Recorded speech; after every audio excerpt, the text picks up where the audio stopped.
एक समय की बात है, मारिया नाम की एक महिला थी जो कई सालों से एक क्रोध को धारण कर रही थी।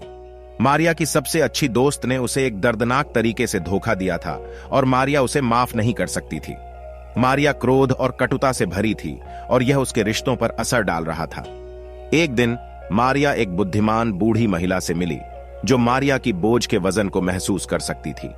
बूढ़ी महिला ने मारिया को दो महात्मा के बारे में एक कहानी सुनाई जिन्होंने एक लंबी यात्रा पर साथ चलते हुए एक नदी पार करने की जरूरत पड़ी।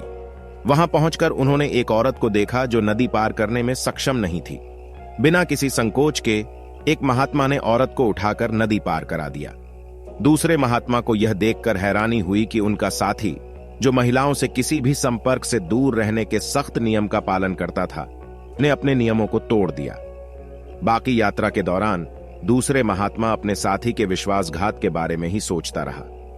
जब वे अंततः अपने गंतव्य पर पहुंचे, दूसरे महात्मा ने अपने साथी से सवाल किया, तुम्हें पता है कि तुमने उस महिला को छुआ था, तुम ऐसा कैसे कर सकते हो? पहले सन्यासी ने जवाब दिया, मैंने महिला को नदी पार कराया और उसे दूसरी ओर रख दिया, लेकिन तुमने उसे अपने दिल में साथ लिए रखा है।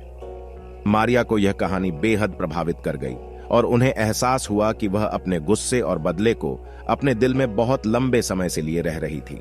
उसने अपनी दोस्त को माफ कर दिया और उस बदले से छुटकारा पा लिया। दोस्त को माफ करने के बाद मारिया को बड़ी राहत और स्वतंत्रता का एहसास हुआ। उन्हें अपने दोस्त के साथ रिश्ता फिर से स्थापित करने में सफलता मिली और उन्हें यह भी महसूस हुआ कि वह अन्य रिश्तों को भी बढ़िया तरीके से निभा सकती हैं, जिसमें क्षमा और संवेदना शामिल हो।